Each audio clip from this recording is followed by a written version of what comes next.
How did I become the silent villain in my own daughter's redemption story? 1 month after I gave her what no one else could, she told the world she'd done it all on her own. What drove me to pull the pin on her perfect image and make sure everyone saw the truth? My name is Calvin Mercer, and for 54 years, I've lived by a simple rule. Keep your head down, do your job, and don't make waves. As a mid-level IT manager at Henderson Tech Solutions, I've spent the last 15 years fixing other people's problems while my own life quietly fell apart. The divorce from Linda happened when Holly was 9, and somehow, in the aftermath of lawyers and custody arrangements, I became the weekend father who gradually turned into the forgotten father. Linda made it clear from the beginning that my presence was inconvenient. Holly needs stability, she'd say, which apparently meant her new husband Trevor and their pristine suburban home. My modest 2-bedroom apartment with its secondhand furniture and stack of programming manuals wasn't the kind of environment Linda wanted for her daughter. Gradually, the weekend visits became monthly, then holiday only, then nothing at all. For 10 years, I watched my daughter grow up through social media posts I wasn't tagged in, birthday parties I wasn't invited to, school plays where Trevor sat in the front row while I learned about them days later through Holly's Instagram stories. I never complained, never fought back, never made demands. I just quietly followed her digital life from the sidelines, double-tapping her photos like any other stranger who cared about her success. That's why the phone call on that Tuesday evening in March hit me like a freight train. "Dad?" The voice was shaky, younger than the confident 19-year-old I'd seen in her recent college posts. "It's Holly. I need to talk to you." I set down my lukewarm dinner and muted the television. "Holly, what's wrong?" "I'm sick, Dad. Really sick." The words came out in a rush, punctuated by sniffles. "The doctors ran all these tests, and they found something wrong with my kidneys. They're failing, and I need a transplant, and Mom and Trevor aren't matches, and they tested my friends from college, but nobody works, and the doctor said family is the best option, so they want to test you because you're my biological father, and I know we haven't talked in forever, but I didn't know who else to call." The silence stretched between us as I processed her words. My daughter, the girl who hadn't returned my birthday cards, who'd blocked my number after I'd tried to reach out on her 18th birthday, who'd posted Happy Father's Day to the best dad ever, with a picture of Trevor last year, needed me. "Of course," I said without hesitation. "Whatever you need. When do you want me to come in for testing?" The relief in her voice was palpable. "Really? You'll do it?" "Holly, you're my daughter. I'd do anything for you." 3 days later, I sat in the sterile waiting room of Riverside Medical Center, filling out forms while Holly and Linda huddled together across the room. They spoke in low voices, Linda's manicured hand resting protectively on Holly's shoulder. Neither of them looked in my direction. The testing took most of the day. Sample collections, imaging scans, and consultations with the transplant team. Dr. Patricia Vance, the lead nephrologist, explained the procedure in detail while Holly stared at her phone and Linda took notes in a leather-bound planner. "Mr. Mercer, you're a perfect match," Dr. Vance announced after reviewing the results. "Your tissue compatibility is excellent, and your kidney function is ideal for donation. We can schedule the procedure for next week if you're ready to move forward." "I'm ready," I said immediately. Holly looked up from her phone for the first time all day. "Thank you," she whispered, and for a moment, I saw the little girl who used to climb into my lap to read bedtime stories. The surgery was scheduled for the following Thursday. I took time off work, arranged for Paul Elliott, my colleague and closest friend, to check on my apartment, and prepared myself mentally for what I hoped might be a new chapter with my daughter. The night before the operation, Linda called me. "Calvin, I want to be clear about something," she said without preamble. "This doesn't change anything between us. You're helping Holly because it's the right thing to do, but don't think this means you're suddenly back in her life. She has a family, a good life, and we don't want any complications." "I understand," I replied, though her words stung. "I just want her to be healthy." "Good. We'll handle everything after the surgery. Holly will need time to recover, and we don't want any stress or confusion about expectations." The surgery itself went smoothly. I woke up in recovery feeling like I'd been hit by a truck, but the nurses assured me that both Holly and I were doing well. My kidney had been successfully transplanted, and her body was already showing signs of accepting it. I expected Holly to visit during my recovery, maybe even Linda to stop by with a proper thank you. Instead, I got a generic "Get Well Soon" card from the hospital gift shop with Holly's signature. Not even a personal message. On my second day in the hospital, I overheard Linda and Holly talking in the cafeteria during my slow walk around the ward. "The worst part is over," Linda was saying. "Now we can focus on your recovery and getting back to normal." "I just want to put this whole thing behind me," Holly replied. "It's been so embarrassing, having everyone at school know I'm sick. I can't wait to get back to campus and pretend none of this happened. Well, now you can, and you don't have to worry about any awkward family dynamics. Your father did his part, and now we can move on. I stood frozen behind a pillar, my surgical gown hanging loose, feeling smaller than I had in years. I was his part, a biological function, not a person. The discharge process was handled entirely by Linda. She picked up my medical instructions, signed the paperwork, and informed me that Holly was being transferred to a private recovery facility for her privacy. I wasn't given the address. 3 days after I returned to my apartment, still moving gingerly and taking pain medication, I received a group text from Linda. Holly is recovering beautifully. Thanks for your help. We're moving forward as a family now. I wasn't included in any of the follow-up messages, but the real blow came 2 weeks later when I checked Holly's Instagram account. There, posted for her 12,000 followers, was a smiling selfie of Holly with Linda and Trevor in what looked like an expensive restaurant. The caption read, "Family is everything. So grateful for the love and support during my recovery. You're blessed, our family first, summer stronger." I scrolled through the comments, dozens of heart emojis. So glad you're okay, messages, and your family is amazing. Responses. Not one mention of the donor who'd made her recovery possible. I set my phone aside and stared at the surgical scar on my side, still tender and pink. For the first time since the divorce, I allowed myself to feel genuinely angry. The anger didn't last long. It never did with me. By the next morning, I was back to my usual routine of quiet acceptance, telling myself that I'd done the right thing regardless of recognition.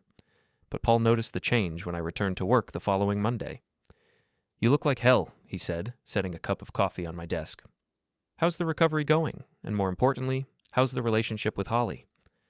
I shrugged, focusing on my computer screen. "Recovery's fine. Relationship's the same as always." "Which means what, exactly? You never talk about her." That was true. In the 5 years Paul and I had worked together, sharing lunch breaks and the occasional after-work beer, I'd never really explained the Holly situation. It was too complicated, too painful, and frankly, too embarrassing. "We're not close," I said finally. "But she needed you for this, right? That's got to count for something. Did she at least say thank you?" I thought about the generic card and the group text dismissal. "In her way." Paul studied my face with the perceptive look that made him good at debugging code and reading people. "Calvin, what aren't you telling me?" Instead of answering, I found myself thinking back to how it all started. The divorce itself hadn't been acrimonious. Linda and I had simply grown apart, wanted different things, handled stress differently. She was ambitious, social, always pushing for more. I was content with stability, routine, quiet evenings at home. When Holly was born, those differences became chasms. Linda wanted Holly in private schools, dance classes, piano lessons, summer camps that cost more than my monthly salary. I wanted family game nights and backyard barbecues. Linda saw my contentment as lack of ambition. I saw her constant striving as never being satisfied with what we had. The custody arrangement started as joint, but Linda quickly began finding reasons why my weekends weren't convenient. Holly had a birthday party to attend, a dance recital to prepare for, homework that required consistency. Gradually, my time with Holly shrank from every other weekend to once a month, then to holidays only. "She needs routine," Linda would say.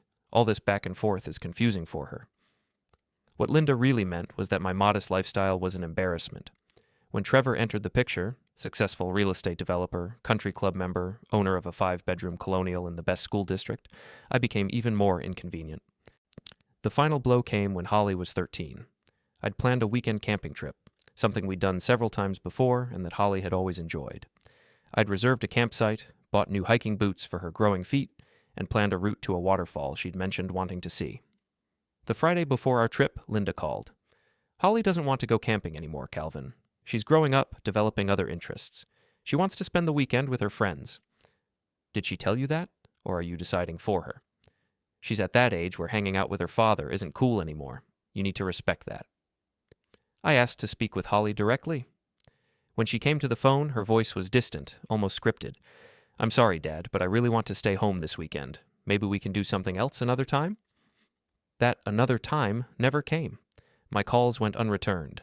Birthday cards came back unopened. Christmas gifts were acknowledged with perfunctory thank you texts that Linda clearly dictated. By Holly's 16th birthday, I'd been effectively erased from her life. The birthday post that year was particularly painful. "Sweet 16. So grateful for my amazing parents who've given me everything. Love you, Mom and Dad. The photo showed Holly between Linda and Trevor blowing out candles on an elaborate cake. Trevor wore a world's best dad apron. I'd sent a card and a check for $200, a significant amount on my salary, sarpanfut to Holly's address. It was never cashed. The pattern continued through high school graduation, which I learned about through Facebook, and her departure for college, which I discovered when she posted dorm room photos. I was a ghost in my own daughter's life, present only in the biological sense. Calvin? Paul's voice brought me back to the present. You've been staring at that screen for 10 minutes without typing anything. I blinked, refocusing on my work. Sorry, still adjusting to the pain medication. Is that really what this is about? Before I could answer, my phone buzzed with a notification. Holly had posted a new Instagram story. Against my better judgment, I opened it. The image showed her back in her dorm room, smiling brightly with her roommate Tara Nguyen. The caption read, "Back to normal, thanks to everyone who sent good vibes during my health scare. Your girl is stronger than ever. Resilient, Siaram, never give up, Shan, her college life." The comments were already pouring in. So glad you're okay. You're such an inspiration. Knew you'd beat this. Strongest person I know. I scrolled through dozens of supportive messages, looking for any mention of the donor, any acknowledgement of the transplant process, any hint that someone else had been involved in her recovery. There was nothing. Paul, reading over my shoulder, whistled low. Wow, she really doesn't mention you at all, does she? It's not about recognition, I said, closing the app. I didn't do it for credit. Maybe not, but basic acknowledgement would be nice. This makes it sound like she recovered through sheer force of will. That afternoon, Paul showed me an article he'd found during his lunch break. Calvin, you need to see this.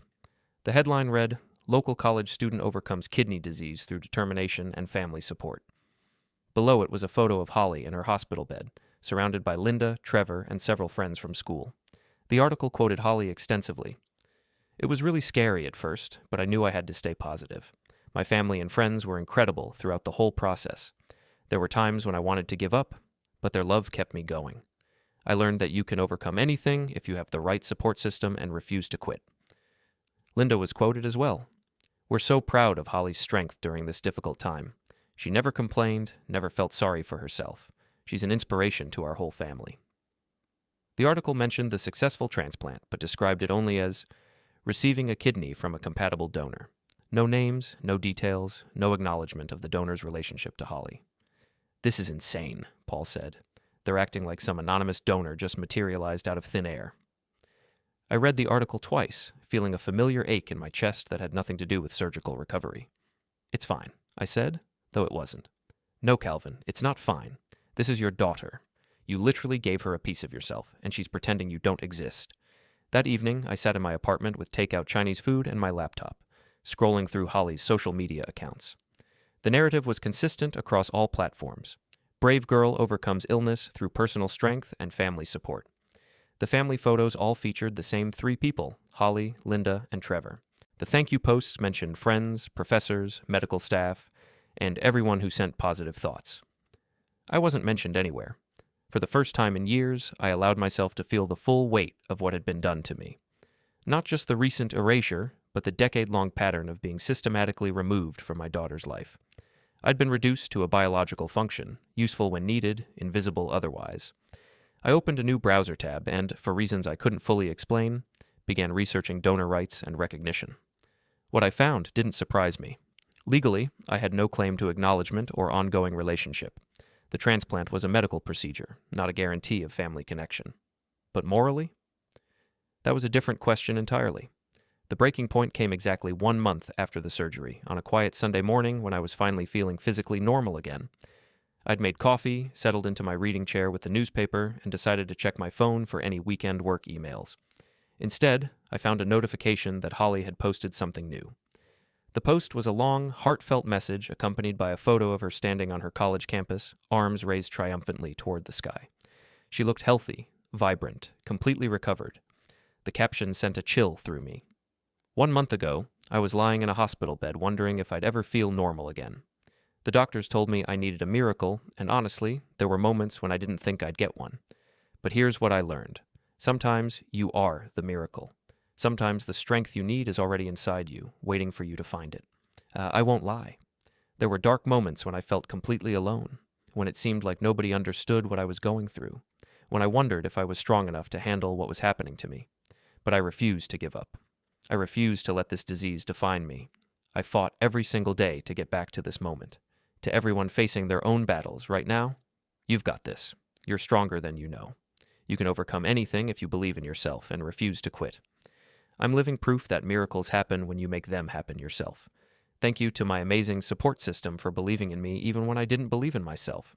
I couldn't have done this without knowing you were all cheering me on, but ultimately I had to find the strength within myself to heal. Here's to new beginnings and never giving up. Survivor, Shinchiri, strength. Ear, miracle worker. Ear, never give up.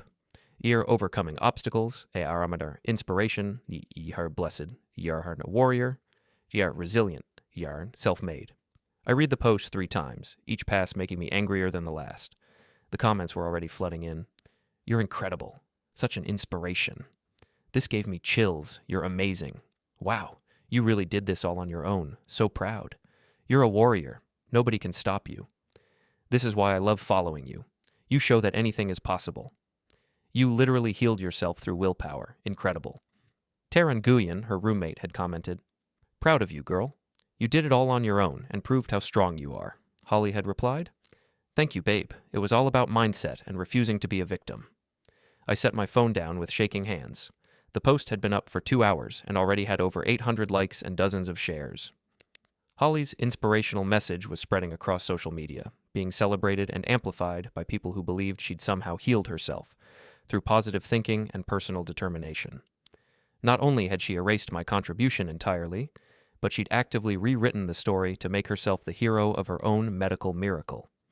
According to Holly's version of events, she'd been alone in her struggle, had overcome through pure force of will, and had literally made the miracle happen herself. It was a complete fabrication, and it was going viral.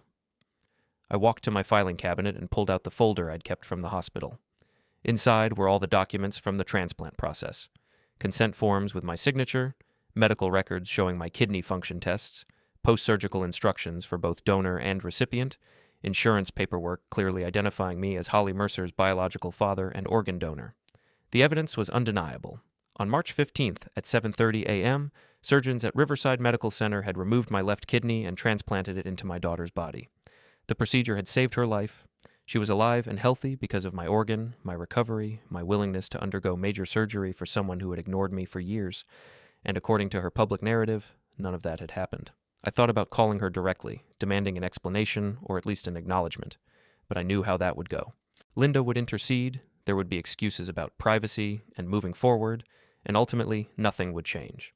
Holly would continue living her curated life while I remained the invisible father, now demoted to invisible life-saving donor. Instead, I found myself thinking about Janet Hollister. Janet was a few years older than me, someone I'd known peripherally in high school who'd gone on to become a reporter for the local newspaper. We'd reconnected briefly on social media a few years back, exchanging occasional comments on news articles and community events. She'd retired recently after a long career in journalism. But I remembered her as someone who cared deeply about truth and fairness. More importantly, she might understand why Holly's lie bothered me so much. I found her number in my contacts and called before I could talk myself out of it. Calvin Mercer. Janet's voice was warm and surprised. How are you? It's been ages since we've talked. Hi, Janet. I'm dealing with something and I wasn't sure who else to call. Do you have a few minutes? Of course. What's going on? I told her everything. The estrangement, the desperate phone call, the surgery, the erasure, and finally Holly's social media post claiming she'd healed herself. Janet listened without interrupting, occasionally making sympathetic sounds. Calvin, she said when I finished, that's absolutely terrible. I'm so sorry you're dealing with this. I don't know what to do, I admitted. Part of me wants to just let it go, move on like always. But this feels different. She's not just ignoring me anymore. She's actively lying about what happened, and people are believing her. You have every right to be upset. What she's doing is wrong on multiple levels. But what can I do about it? I can't force her to acknowledge me, and I don't want to seem like some bitter ex-father trying to steal credit for his daughter's recovery. Janet was quiet for a moment. You know, Calvin, I can't help you directly anymore. I'm retired, and my old paper wouldn't touch a story like this anyway. Too much potential for family drama and legal complications. My heart sank. I understand. But she continued, I do have a contact who might be interested. Have you heard of the show Family Betrayals? It's a regional program that covers exactly these kinds of situations. Families who've wronged each other, people who've been erased or betrayed by their own relatives. I've never heard of it. The producer is a woman named Margot Landon. She's sharp, ambitious, and she's always looking for real stories about family dysfunction. More importantly, she has the platform to tell your side of the story in a way that would actually reach people. I felt something shift in my chest. Not quite hope, but a sense of possibility.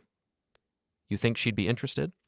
Calvin, you have documentation, medical records, and a clear timeline that proves your daughter is lying to thousands of people about a life-saving medical procedure.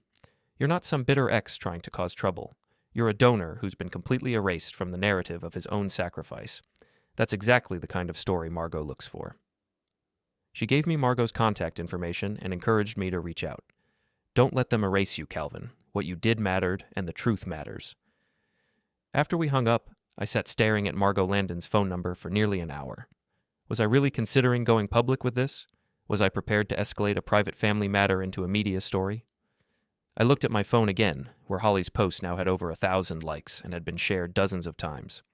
In the comments, people were calling her a miracle and an inspiration. Someone had even suggested she write a book about healing yourself through mindset. The lie was spreading, growing, becoming Holly's new truth, and I was disappearing even more completely than before. I picked up my phone and dialed Margot Landon's number. It rang twice before a crisp, professional voice answered, Margot Landon Productions. Ms. Landon, my name is Calvin Mercer, and I have a story I think you might want to hear. The coffee shop where I met Janet the next morning was one of those generic chains that felt safe and anonymous, exactly what I needed for a conversation I still wasn't sure I should be having. Janet arrived first, waving me over to a corner table where we could speak privately. You look like you didn't sleep much, she observed as I sat down with my coffee. I didn't. I keep going back and forth on whether this is the right thing to do. Calvin, let me ask you something. If this were happening to someone else, if you read about another parent who donated an organ to their child only to be completely erased from the story, what would you think? I considered her question. I'd think it was wrong. I'd think the parent deserved better. Then why are you different? Why don't you deserve the same consideration you'd give a stranger? It was a fair point, one I couldn't easily dismiss.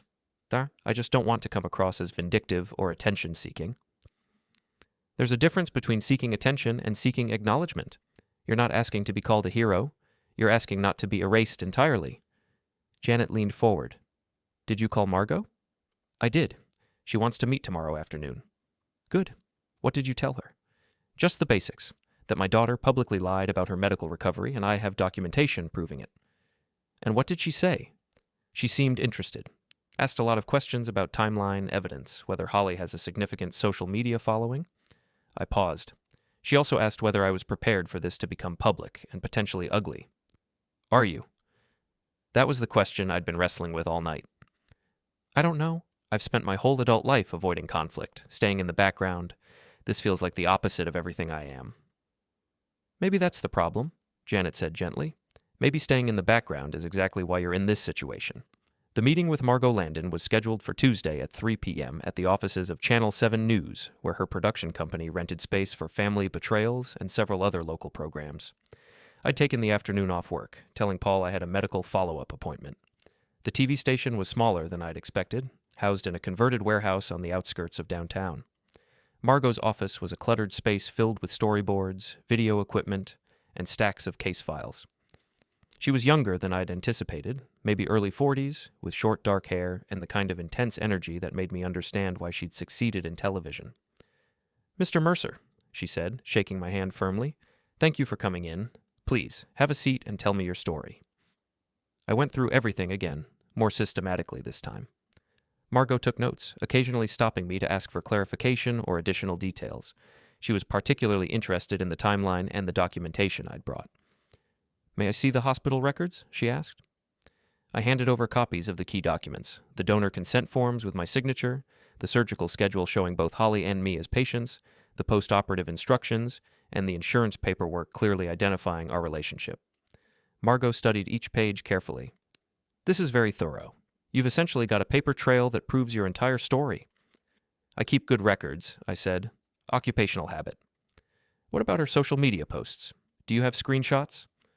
I'd spent the previous evening documenting Holly's online narrative, taking screenshots of her posts and the most relevant comments. Margot reviewed them with the same careful attention she'd given the medical records. "This is remarkable," she said finally. "She's not just omitting your role, she's actively claiming she healed herself through willpower and determination. That's not just erasure, that's fabrication. That's what bothers me most. I could understand if she just didn't want to talk about the transplant publicly, but this version of events is completely false." Margot leaned back in her chair.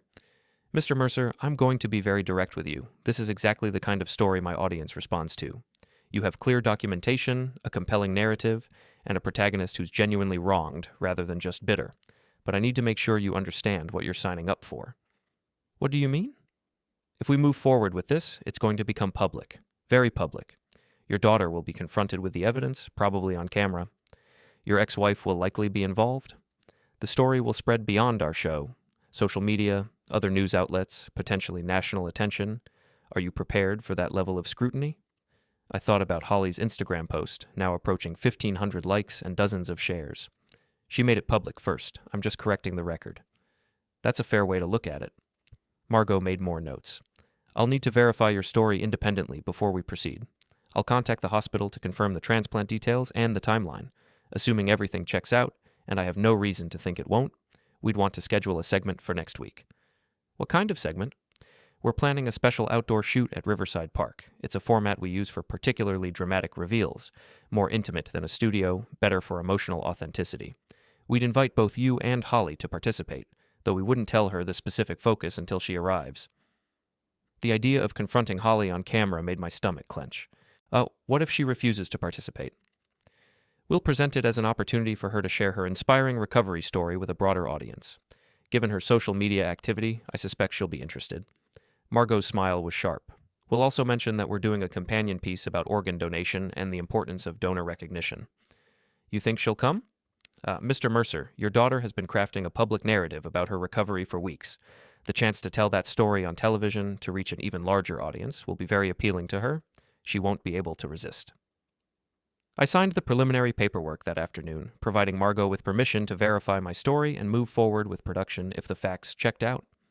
Walking back to my car, I felt a strange mixture of anxiety and anticipation. For the first time in my adult life, I was choosing confrontation over acceptance. The hospital verification came through the next day. Margot called me at work with the results. "Everything checks out perfectly," she said. The transplant coordinator confirmed the entire timeline, the donor-recipient relationship, and the success of the procedure. She was actually quite moved by your story. Apparently, it's unusual for donors to be completely excluded from the recovery narrative. "So we're moving forward?" "We're moving forward. I've scheduled the shoot for this Sunday at 2 p.m., Riverside Park, near the main pavilion. We'll set up cameras for what appears to be a casual interview setting, but we'll have everything we need to present your evidence clearly." "What about Holly?" "I'm calling her this afternoon. I'll present it as an opportunity to share her inspirational story with our viewers, maybe help other people facing similar health challenges. I'll also mention that we're doing a segment about organ donation awareness and would love her perspective as a successful recipient. She'll want to know who else is participating. I'll tell her we're interviewing several people connected to organ donation, donors, recipients, family members. All true, just not complete."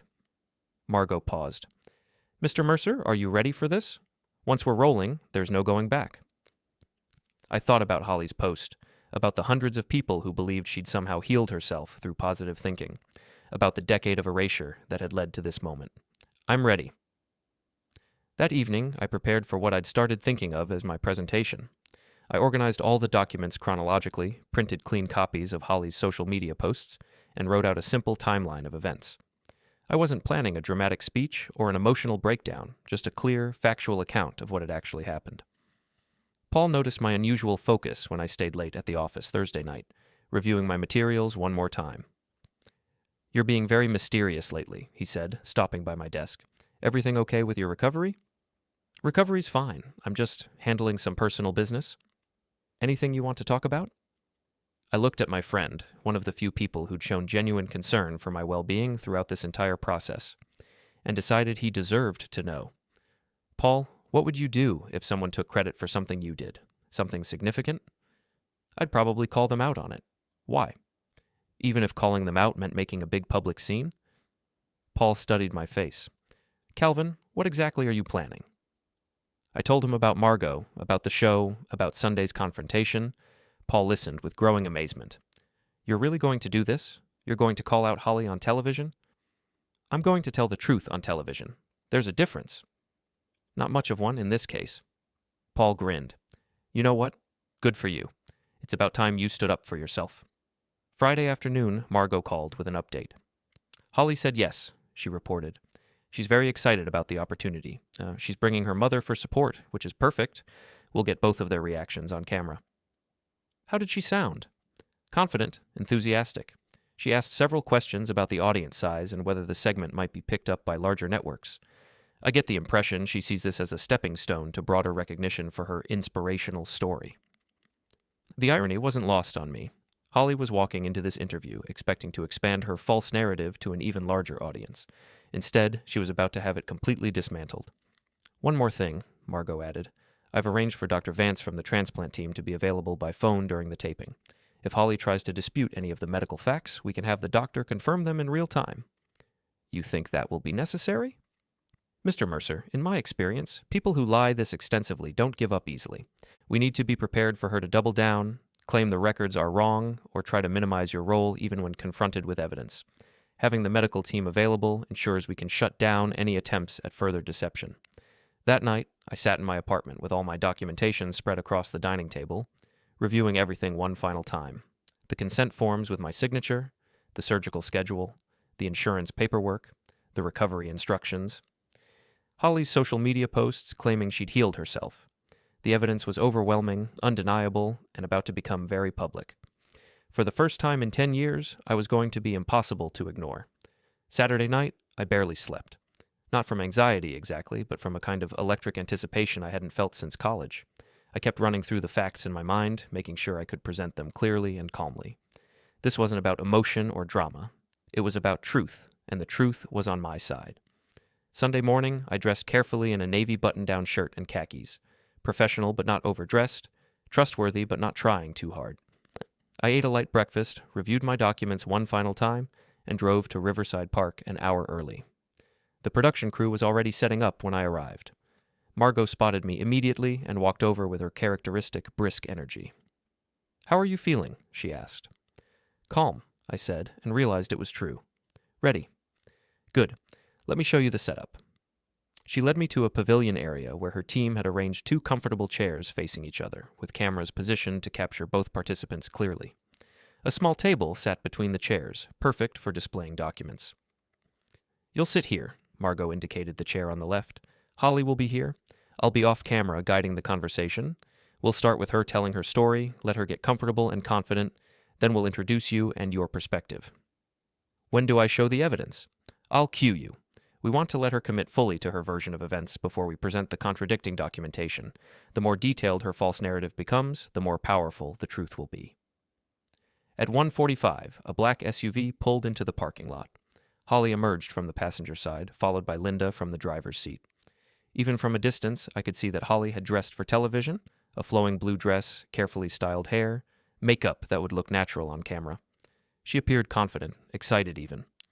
Linda looked more cautious, scanning the production setup with the suspicious eye of someone who'd spent years managing Holly's image. "Showtime," Margot murmured, walking over to greet them. I watched from behind a camera truck as Margot introduced herself and explained the format. Holly was animated, gesturing expressively as she talked. Linda stood slightly behind her daughter, protective but allowing Holly to take the lead. "Mr. Mercer?" One of the production assistants approached me. "We're ready for you in the green room." The green room was actually a converted park maintenance building where I could wait out of sight until my introduction. Through a small window, I could see Holly settling into her chair, accepting a wireless microphone from the sound technician. "She looks comfortable," observed Janet Hollister, who'd arrived to watch the taping. "She should. She thinks she's here to be celebrated as an inspiration." "Are you nervous?" I considered the question. No, I'm ready for this to be over." At exactly 2 p.m., Margot called for quiet on the set and began recording. "I'm here with Holly Mercer, a 19-year-old college student whose recovery from kidney disease has inspired thousands of people on social media," Margot said to the camera. "Holly, thank you for joining us today." "Thank you for having me," Holly replied, her voice warm and confident. I'm excited to share my story with your viewers. Tell us about your diagnosis. That must have been frightening. Holly launched into her narrative with practiced ease. She described the initial symptoms, the scary hospital visits, the devastating diagnosis. Her delivery was polished, emotional in all the right places, clearly refined through multiple social media posts and conversations. The doctors told me I needed a kidney transplant, she continued. At first, that felt like the end of the world. I was so young, with so much I wanted to accomplish, but I realized I had a choice. I could let this disease defeat me, or I could fight back with everything I had. What did fighting back look like for you? It meant staying positive even when things looked hopeless. It meant refusing to see myself as a victim. Most importantly, it meant taking control of my own healing process instead of just waiting for something to happen to me. Margot nodded encouragingly. You've written about finding the strength within yourself to heal. Can you explain what you mean by that? Absolutely. Holly leaned forward, her passion evident. I think a lot of people facing serious illness feel powerless, like they're just passengers in their own medical journey. But I refuse to accept that. I researched everything about my condition, I maintained a positive mindset, I visualized my recovery every single day. And the transplant itself? That was the turning point. When I made the decision to move forward with the procedure, I knew I was taking control of my destiny. It wasn't easy. The surgery was scary, the recovery was challenging, but I approached it with complete determination to succeed. You've mentioned that you felt alone during parts of this process. Holly's expression grew more serious, more vulnerable. That was the hardest part.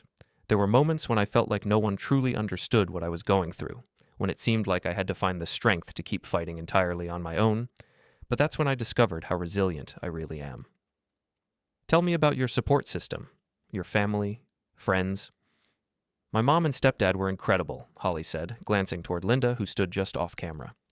They were with me every step of the way, believing in me even when I didn't believe in myself. My friends from college were amazing too, constantly checking in, sending encouraging messages. But ultimately, I had to find the strength within myself to heal. And now, a month later, how do you feel about what you've accomplished? Holly's smile was radiant. I feel proud, not just of surviving, but of proving to myself that I could overcome anything. I want other people facing similar challenges to know that they have more power than they realize. You don't have to be a victim of your circumstances. You can take control, fight back, and create your own miracle. That's a powerful message, Margot said. Holly, I'd like to introduce someone else who's been following your story. Calvin Mercer. Would you join us? I walked onto the set, keeping my expression neutral and my pace steady. Holly's reaction was immediate and unmistakable. Her face went pale, her confident smile disappeared, and she looked quickly toward Linda as if seeking guidance. Holly, Margot continued smoothly, Calvin has some thoughts about your recovery story. I took the chair across from Holly, accepting my microphone from the sound technician. Up close, my daughter looked younger than 19, suddenly uncertain in a way that reminded me of the scared girl who'd called me 6 weeks ago. Hello, Holly, I said quietly. Dad. Her voice was barely above a whisper. What are you doing here? Mr. Mercer, Margot interjected. You've been following Holly's social media posts about her recovery. What's your perspective on her story? I looked directly at Holly, keeping my voice calm and factual. I'm proud of Holly's recovery. She's been through a lot, and she's shown real courage, but I'm concerned that her account of what happened isn't entirely accurate. What do you mean? Margot asked. Holly has been telling people that she overcame her illness through determination and willpower, that she was alone in her struggle, and that she essentially healed herself. That's not what happened. Holly found her voice. Dad, I don't understand why you're here. This is about my recovery, my story. It is your story, I agreed, but it's also mine. Because on March 15th, at Riverside Medical Center, I underwent surgery to donate my kidney to you. That kidney is the reason you're healthy today, not positive thinking or determination. The silence stretched for several seconds. Holly looked toward Linda again, then back at me, clearly trying to process this unexpected confrontation. I never said I didn't have a transplant, she said finally. No, but you've consistently implied that your recovery was due to your own strength and mindset.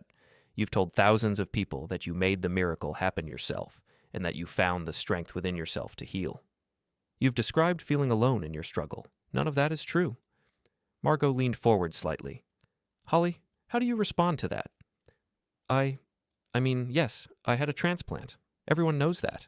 But the real healing, the emotional and mental part, that was all me. That's what I've been talking about. I reached for the folder I'd placed beside my chair. Holly, may I show you something? Before she could respond, I placed the first document on the table between us, the donor consent form with my signature clearly visible. This is the paperwork I signed agreeing to donate my kidney to you, I said calmly. It's dated March 10th, 5 days before our surgery. Holly stared at the document but didn't speak. I placed the second document beside the first. This is the surgical schedule from March 15th, showing both of us as patients in adjacent operating rooms. Then the third, post-operative instructions for both donor and recipient. And finally, insurance paperwork clearly identifying me as your biological father and organ donor. The evidence was spread across the table now, undeniable and official. Mr. Mercer, Margot said, what would you like people to understand about this situation? I looked directly into the camera. I want people to understand that organ donation is a serious medical procedure that requires a donor willing to undergo surgery and risk complications to save someone else's life. In this case, that donor was me. Holly is alive and healthy today because I gave her my kidney, not because she willed herself to heal. Holly, Margot turned back to my daughter. How do you respond to this documentation? Holly was clearly struggling, her earlier confidence completely gone.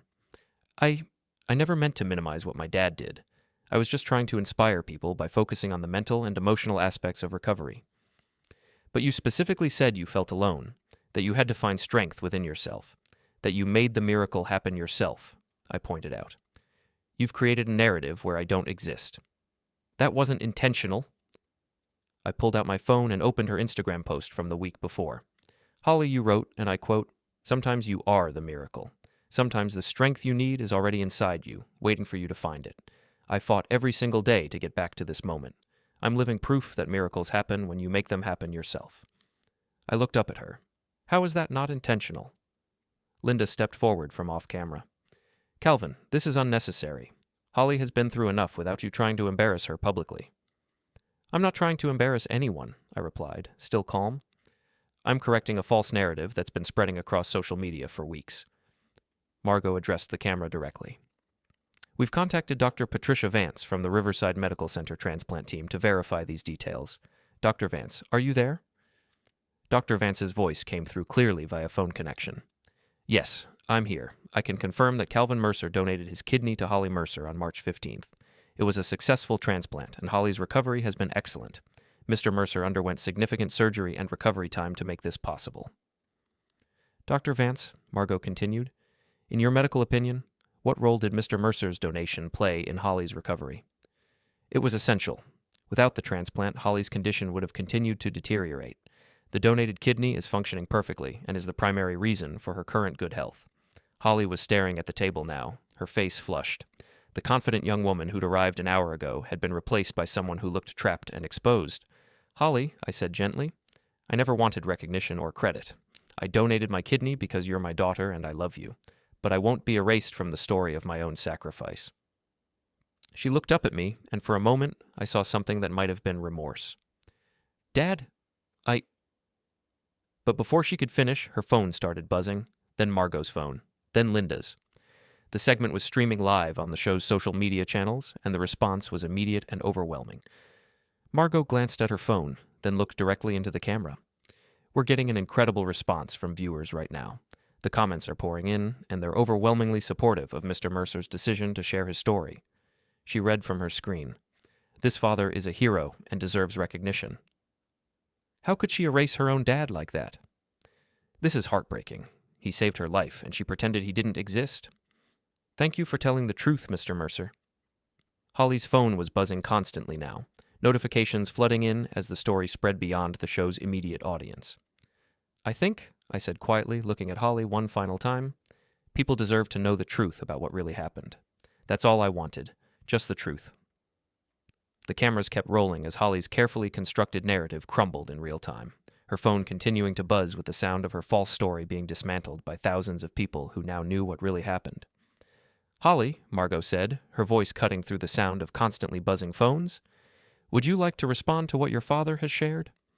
My daughter looked up from the table of evidence, her face a mixture of panic and desperation.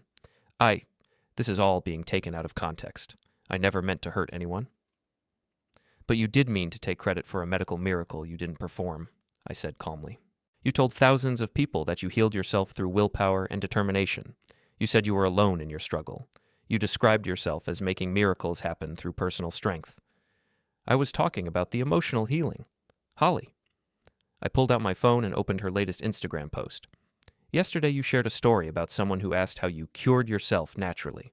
Your response was, "It's all about mindset and refusing to accept limitations." How is that about emotional healing?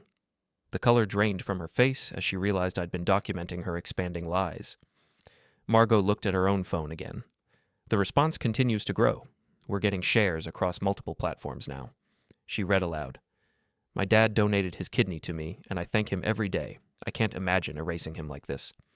This girl is disgusting. Her father saved her life, and she's taking all the credit. Calvin Mercer is a hero, and his daughter should be ashamed. Stop, Holly whispered. Please stop reading those. Holly, Dr. Vance's voice came through the phone connection again. I feel I should clarify something for viewers. Kidney transplants are major surgical procedures with significant risks for donors. Mr. Mercer underwent general anesthesia, surgical removal of a healthy organ, and weeks of recovery. This was not a minor contribution to your healing. It was the central medical intervention that saved your life. Linda stepped fully into camera range now, her composure cracking. Calvin, you're destroying your own daughter's reputation. Is that really what you want? I'm not destroying anything, I replied. I'm revealing what was already there. Holly made the choice to lie publicly about her recovery. I'm simply providing the facts. The facts that make her look terrible. The facts that show what actually happened. I looked directly at Linda. For 10 years, you've worked to erase me from Holly's life. You succeeded so completely that when she needed a life-saving organ donation, she still tried to pretend I didn't exist afterward. But this time, I have documentation. Margot's phone rang. She answered briefly, then addressed the camera. I'm being told that this story has now been picked up by 3 other news outlets. The video is being shared rapidly across social media platforms. Holly's phone had become a constant stream of notifications. She finally looked at the screen and immediately wished she hadn't. Oh, God, she breathed. What is it? Linda demanded. My Instagram, the comments on my posts. Holly's voice was barely audible. They're all asking about Dad. People are calling me a liar. They're sharing this video everywhere. I felt no satisfaction in her distress, but I felt something I hadn't experienced in years. Validation. For the first time since my daughter was 9 years old, people were hearing my side of the story. Mr. Mercer, Margot addressed me directly, what would you like to say to viewers who are following this story? I looked into the camera, keeping my voice steady and clear. I want people to understand that organ donors make genuine sacrifices. We undergo surgery, we risk complications, we give up pieces of ourselves, literally, to save lives. We don't do it for recognition, but we also don't deserve to be erased from the story of our own sacrifice. I paused, glancing at Holly, who was staring at her phone in horror as her social media accounts filled with people demanding answers. I spent 10 years being gradually removed from my daughter's life, I continued. I accepted that. I didn't fight it, didn't cause drama, didn't demand my rights as a father. But when she asked me to donate my kidney, I said yes immediately, because that's what parents do. And when she decided to tell the world she'd healed herself through positive thinking, erasing my contribution entirely, I realized that some erasures are too important to accept quietly. Holly looked up at me with tears in her eyes. Dad, I'm sorry. I never meant for it to go this far. Holly, I said gently, you posted that story yesterday. You've been expanding this lie for weeks. You meant for it to go exactly as far as it went. You just didn't expect to be held accountable. Margot read from her phone again. This is why I don't trust social media influencers. How many other inspirational stories are complete lies? Calvin Mercer deserves better than this. This girl needs to publicly apologize and tell the truth. The story is now trending on Twitter, Margot announced. The hashtag #Truth About Holly is being used to share this video and discuss the importance of donor recognition. Holly was crying now, but not the sympathetic tears of a wronged daughter. These were the tears of someone whose carefully constructed image was collapsing in real time, broadcast live and spreading across the internet. I want to go home, she whispered to Linda. You can't go home yet, Margot said firmly. We're live, and viewers deserve to hear your complete response to these allegations. They're not allegations, I pointed out. They're documented facts supported by medical records and Holly's own social media posts. Linda tried to take control. Calvin, you've made your point. Can we please end this now? The segment ends when we've told the complete story, Margot replied. Holly, millions of people have now seen your father's evidence. They've heard from the medical team. They can see your social media posts claiming you healed yourself. What do you want to say to them? Holly looked around desperately, at the cameras, at Linda, at me, at her phone still buzzing with notifications. Her perfect narrative had been completely destroyed, replaced by a truth she couldn't deny or spin. She started, then stopped. I don't know what to say. You could start with the truth, I suggested quietly. I did have a transplant, she said finally, her voice barely audible. My dad donated his kidney to me. And, Margot prompted, and I guess I got caught up in trying to inspire people. I wanted to show that you could overcome anything, and I focused on the parts of the story that made me sound strong. By erasing your father entirely? Holly nodded miserably. I didn't mean to hurt him. But you did mean to take credit for his sacrifice? She couldn't answer that question, because the answer was obviously yes. Margot looked directly into the camera for her closing. This has been a remarkable example of how social media narratives can diverge from reality, and how important it is to recognize the contributions of organ donors. Calvin Mercer's story reminds us that behind every medical miracle, there are often unsung heroes whose sacrifices make recovery possible. She turned back to Holly. Holly, do you have anything else you'd like to say? My daughter looked at me one final time, her face streaked with tears and her phone still buzzing with the sound of her reputation crumbling. I'm sorry, Dad, she whispered. But it was too late for apologies. The truth was out now, spreading across social media faster than her original lie ever had. The comments were pouring in, the shares multiplying, the story taking on a life of its own as people around the world learned about the father who'd been erased from his own daughter's miracle. As the cameras captured Holly's breakdown and the notifications continued flooding every phone in sight, the segment reached its emotional peak. My calm vindication contrasted against